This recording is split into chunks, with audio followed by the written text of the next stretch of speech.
Imagina el mármol blanco, las columnas perfectas, la gloria de Roma. Todo lo que te han contado es una mentira, una fachada construida sobre sangre, sexo y locura. Detrás de ese oro hay podredumbre, detrás de ese poder hay monstruos. Hoy no vas a ver la Roma de las películas, vas a ver la Roma real, la que los libros de texto ocultan, la que los emperadores querían borrar de la historia. Prepárate, porque lo que estás a punto de escuchar te volará la mente. No hay vuelta atrás. Roma no cayó por los bárbaros, cayó por dentro. Se pudrió desde la cabeza. Los emperadores no eran dioses, eran hombres con poder absoluto. Y el poder absoluto corrompe absolutamente. Tú crees que conoces la historia, crees que sabes quiénes fueron Calígula, Nerón o Cómodo, pero no sabes nada. Lo que hicieron en privado supera tu imaginación. No eran solo tiranos, eran depredadores. Y su presa era cualquiera. Esclavos, senadores, familias enteras. Nadie estaba a salvo. Hoy vas a entrar en sus palacios, vas a ver lo que hacían cuando las puertas se cerraban. Vas a entender por qué el imperio tenía que caer. Empecemos con Calígula. El nombre significa botita, un apodo tiño para un niño. Pero el hombre fue un demonio. Subió al trono prometiendo libertad. Todos lo amaban. 6 meses después, todos lo temían. Cayó enfermo. Y cuando despertó, ya no era humano. Algo se rompió en su mente. Creía ser un dios. Ordenaba construir templos para sí mismo. Exigía adoración. Pero eso es solo la superficie. Lo oscuro va más profundo. Se dice que nombró cónsul a su caballo. ¿Es cierto? Quizás no. Pero el mito existe por una razón. Quería humillar al Senado. Quería mostrar que su voluntad estaba por encima de la lógica. Si podía hacer un caballo senador, podía hacer cualquier cosa. Y lo hacía. Sus fiestas eran legendarias, pero no por la comida, por lo que ocurría entre platos. Obligaba a los padres a ver cómo abusaban de sus hijos. No por placer, por poder. Quería ver el dolor en sus ojos. Quería saber que tenía control sobre sus vidas. Imagina esa escena. Estás sentado en la mesa. Sonríes. Bebes vino. Pero por dentro, estás muriendo. Sabes que si te niegas, mueres. Si lloras, mueres. Si hablas, mueres. Calígula se alimentaba de ese miedo. No era sexo. Era dominación. Pura y dura. Y cuando se aburría, ordenaba ejecuciones al azar. Caminaba por el palacio y señalaba a alguien. Ese era el veredicto. Sin juicio. Sin prueba. Solo un dedo pointing.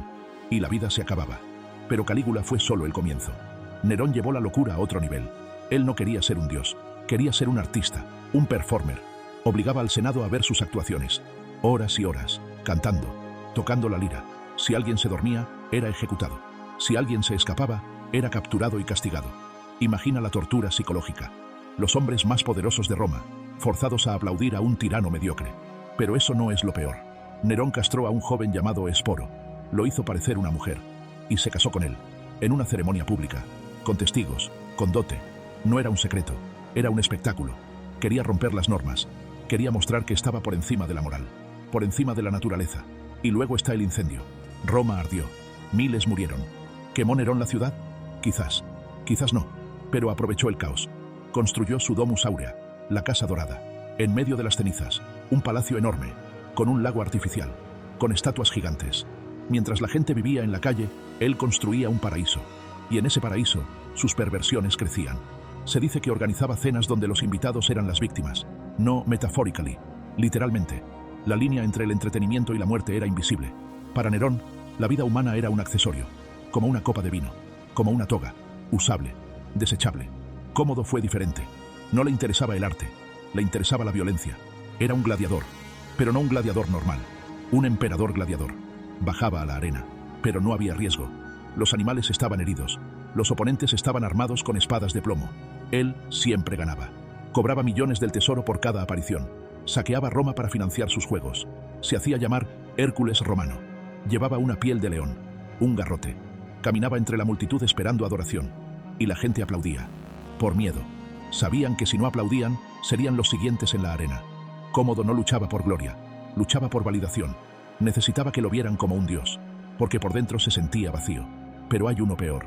Heliogábalo, un adolescente en el trono, sacerdote de un dios oriental. Trajo sus rituales a Roma, rituales que los romanos consideraban obscenos. Se prostituía en el palacio, no en secreto, a la vista. Ofrecía oro a los invitados por complacerlo. Cambiaba de género públicamente.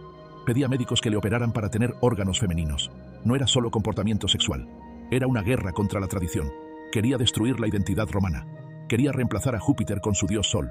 Los senadores lo odiaban. El pueblo lo temía. Finalmente, lo mataron. Su cuerpo fue arrastrado por las calles, lanzado al Tíber, como basura. Pero su legado permaneció. Mostró hasta dónde podía llegar la decadencia. Ahora piensa en los banquetes. ¿Has oído hablar de los vomitorios? La gente cree que era para vomitar y seguir comiendo. Es un mito. Los vomitorios eran salidas. Pero la realidad es casi igual de grotesca. Comían hasta explotar. Literally. Hay registros de invitados que morían en la mesa. Por exceso. Los emperadores apostaban sobre quién aguantaría más. Sobre quién moriría primero. Era entretenimiento. Servían platos imposibles. Lenguas de ruiseñor. Cerebros de flamenco. Perlas disueltas en vinagre. No por sabor. Por ostentación. Querían demostrar que podían destruir riquezas sin parpadear. Un plato costaba el salario de un año de un soldado. Y se tiraba a los perros. El vino fluía como agua. Pero no era solo bebida. Era herramienta. Emborrachaban a los invitados para obtener secretos. Una vez borracho, el senador hablaba. Decía lo que pensaba del emperador, y al día siguiente, esa información se usaba. Para chantaje, para ejecución, para exilio. El banquete era una trampa, una jaula dorada. Entrabas como invitado, salías como víctima, o no salías. Los esclavos servían la comida, pero también escuchaban. Eran espías. Reportaban cada palabra, cada gesto, cada suspiro. Si un esclavo oía algo peligroso, lo decía, y ganaba la libertad, o ganaba la muerte. Dependía de quién escuchara primero. Habla de los esclavos. Ellos eran la base de estas perversiones. No tenían derechos, no tenían voz, eran objetos. Un emperador podía hacer lo que quisiera con ellos, sin consecuencias. Había concursos de belleza entre esclavos. Los ganadores eran usados para placer, los perdedores eran descartados, a veces, literalmente, lanzados a las bestias, por diversión. Imagina el valor de la vida humana. 0, menos que 0, un juguete roto. Y esto no era solo en el palacio, era en toda la sociedad. Los ricos imitaban a los emperadores. Si el emperador tenía esclavos para limpiar sus pies, el senador también. Si el emperador alimentaba peces con carne humana, el rico también lo intentaba. La corrupción bajaba como una cascada, de la cima a la base. Las mujeres no estaban a salvo, ni siquiera las vestales. Eran sagradas, intocables, guardaban el fuego eterno. Si perdían la virginidad, eran enterradas vivas. Pero los emperadores las violaban, y nadie decía nada, porque el emperador era la ley. Podía tomar lo que quisiera. Una vestal era un símbolo de la pureza de Roma. Si el emperador la corrompía, corrompía a Roma misma. Y lo hacían, no por deseo, por desafío. Querían ver hasta dónde podían llegar. Querían tocar lo sagrado y mancharlo. Era una declaración de guerra contra los dioses. Y los dioses no respondieron. O quizás sí, quizás la caída de Roma fue la respuesta. Piensa en la arquitectura del poder.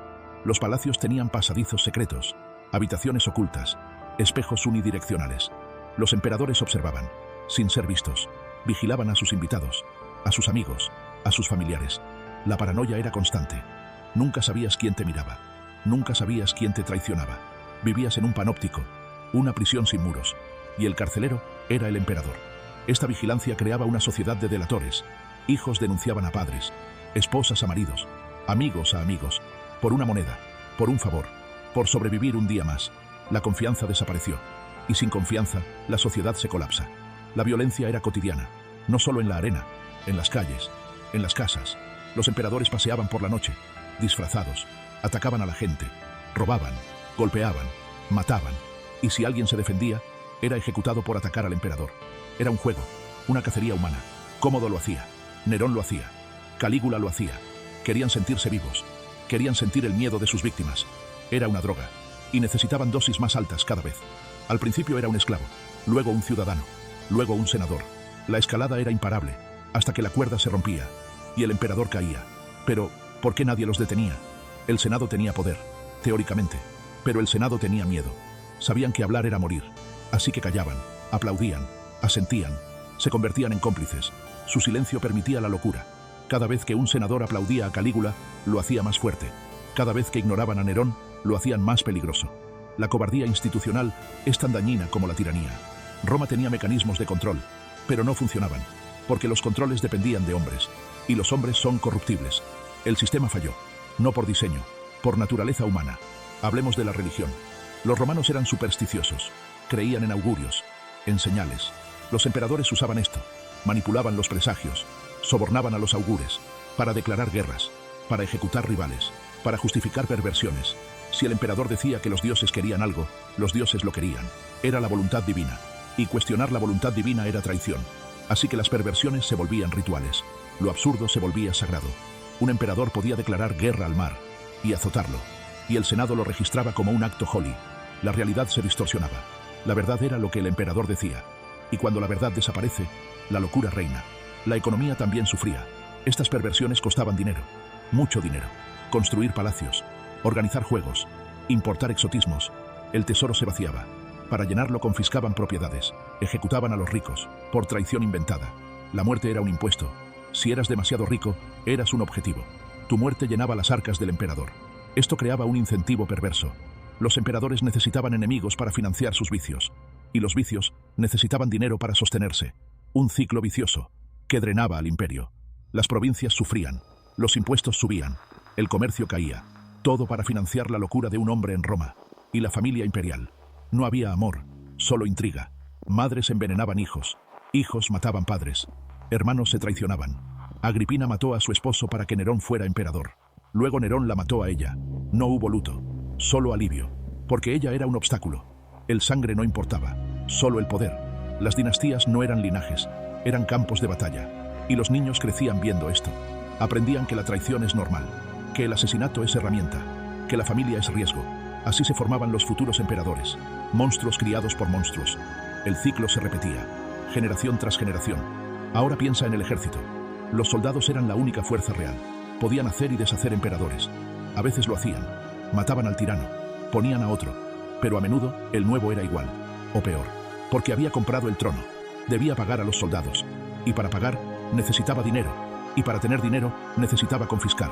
Necesitaba ejecutar. Necesitaba oprimir. El ejército protegía al emperador, no al pueblo, no a la ley, al emperador. Esto convertía al imperio en una cleptocracia, una mafia a gran escala, donde la espada era la ley y la perversión era el premio. La cultura se degradaba, el arte se volvía grotesco, la literatura se volvía propaganda. Los filósofos eran exiliados, porque preguntaban, porque pensaban, porque cuestionaban. Solo los aduladores prosperaban. Los poetas escribían odas al emperador, los pintores lo mostraban como un dios. Los arquitectos construían monumentos a su ego. La creatividad se secó, porque la creatividad requiere libertad. Y Roma no tenía libertad, tenía miedo. Y el miedo mata el arte, mata la innovación, mata el progreso. Roma se estancó. Mientras se pudría por dentro, se congelaba por fuera. Los ciudadanos comunes vivían en la ignorancia, o en la negación. No querían saber. Saber era peligroso. Preferían pan y circo, comida gratis, juegos gratis. Mientras los emperadores hacían lo que querían. El pueblo vendía su libertad por seguridad, por entretenimiento. Se convertían en espectadores de su propia destrucción. Aplaudían en la arena, mientras el imperio se desmoronaba. Era un suicidio colectivo, lentos, doloroso, inevitable. La apatía es tan peligrosa como la tiranía, porque permite que la tiranía crezca, sin resistencia, sin oposición, sin fin. Y las provincias, lejos de Roma, sufrían más. Los gobernadores imitaban al emperador, corruptos, crueles, despóticos. Saqueaban las tierras, violaban a las mujeres, ejecutaban a los líderes locales. Roma no era liberadora, era ocupante, y las perversiones de la capital se replicaban en los bordes.